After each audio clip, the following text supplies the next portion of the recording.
Pour ma première animation, je vais tenter le record de l'animation la plus simple du monde. Je vais découvrir la fenêtre de montage, animer une forme simple, gérer les vitesses, les répétitions, animer à l'aide d'une trajectoire, dupliquer et renverser une animation, et enfin créer un fichier GIF à partir d'un fichier Photoshop. Dans Photoshop CS6, je commence par le menu Fichier, Nouveau. Comme paramètre prédéfini, je choisis Web. Cela a un impact sur les unités de mesure, le mode et la résolution du document. Ils seront corrects pour créer une animation à diffuser sur le web. Comme taille, je choisis 404 par 404 pixels à 72 dpi. Je clique sur OK. Je vais maintenant faire la connaissance avec la fenêtre montage.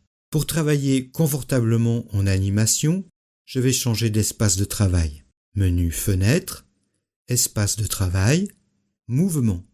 Si je possède une autre version de Photoshop ou si je ne trouve pas l'espace de travail Mouvement, je peux simplement choisir Fenêtre, Montage.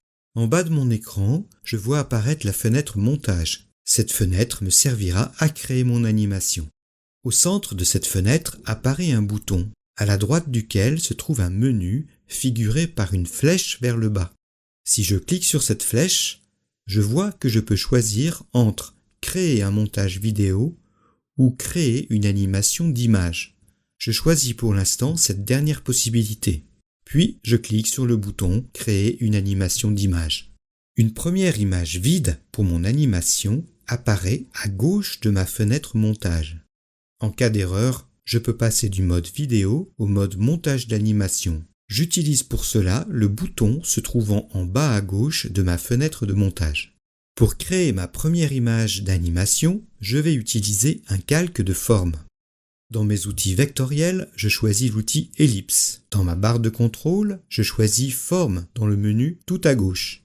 Je choisis ensuite la couleur du fond. Je choisis de ne pas avoir de contour. Je trace mon ellipse. À droite, mon calque de forme apparaît, ainsi que dans la première image de mon montage.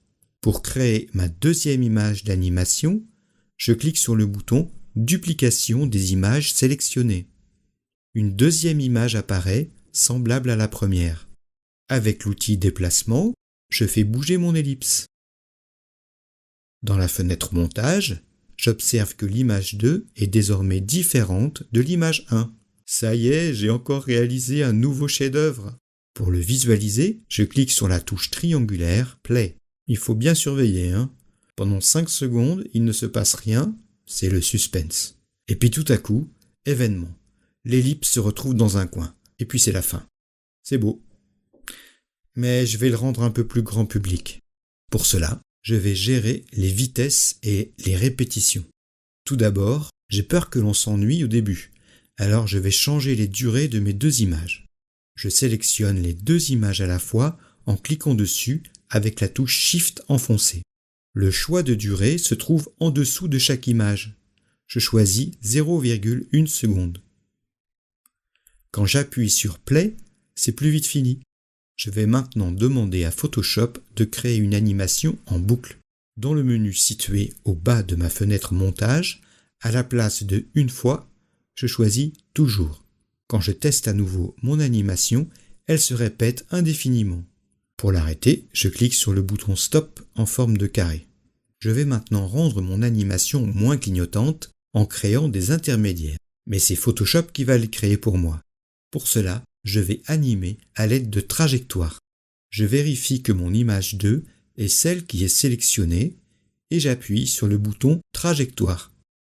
Photoshop me propose de créer une trajectoire avec l'image précédente.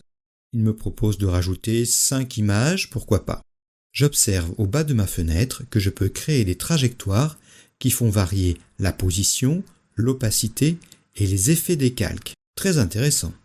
Je garde les 3 cases cochées. Je clique sur OK. Je teste l'animation. L'ellipse se déplace à l'écran.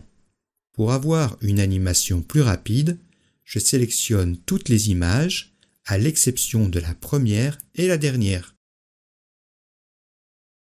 Dans le menu Délai, je choisis Sans délai. Je teste de nouveau. Pour faire en sorte que mon ellipse revienne en place, pas question de refaire le boulot une deuxième fois. Je vais dupliquer et renverser l'animation. En théorie, les images intermédiaires sont toujours sélectionnées. Si ce n'est pas le cas, je les sélectionne à nouveau. Dans le discret menu situé en haut à droite de la fenêtre Montage, je choisis Copier les images. Je sélectionne la dernière image de mon animation. Je retourne dans le menu de la fenêtre Montage et choisis Coller les images. Je garde l'option Coller après la sélection, puis je clique sur OK. Les nouvelles images apparaissent. Il faut maintenant inverser leur ordre. Toujours dans le menu Animation, je choisis Inverser les images. Je teste et j'assiste à un fascinant va-et-vient sur mon écran. Tout cela est d'une farouche beauté. Il faut absolument en faire profiter le monde. Je vais enregistrer mon travail sous forme de GIF animé. Je commence par archiver mon travail en format Photoshop pour pouvoir l'améliorer plus tard, si c'est possible. Fichier, enregistrer. Je choisis comme destination mon bureau. J'appelle mon fichier testanime.psd. J'observe que ce nom ne contient pas d'espace. En effet, c'est une bonne habitude à prendre dès maintenant. Pour le web, le nom des fichiers ne doivent contenir que des lettres, des chiffres et des tirets. Je confirme avec OK. Pour exporter un GIF animé à partir de mon PSD, je choisis le menu Fichier, Enregistrer pour le web. Une fenêtre de dialogue apparaît. Pour plus de détails sur l'enregistrement web, vous pouvez voir le tutoriel Adobe Photoshop 04 Montage, 5e partie, Exportation web. Je choisis l'onglet 2 vignettes. À droite, dans le paramètre, je peux choisir le format. Je sélectionne GIF.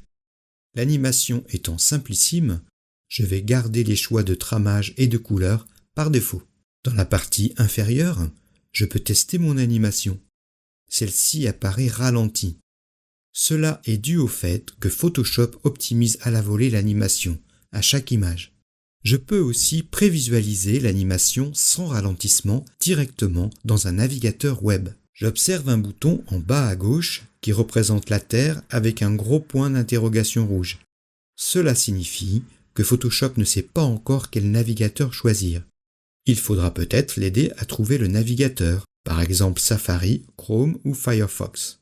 Je clique sur ce bouton. Je vais éventuellement choisir le navigateur que je désire dans mon dossier application. L'animation apparaît dans le navigateur. Je peux fermer mon onglet et revenir dans Photoshop. Je clique sur Enregistrer. Je crée mon fichier testanime.gif sur le bureau. Je me rends à présent dans mon navigateur. Je choisis le menu Fichier, Ouvrir le fichier. Dans le bureau, je trouve mon fichier testanime.gif. Il apparaît à l'écran, prêt à être diffusé. Je reviens dans Photoshop, je peux fermer mon fichier, en l'enregistrant comme souvenir, ou pas. Dans la deuxième partie de ce tutoriel, nous découvrirons des formes plus avancées d'animation.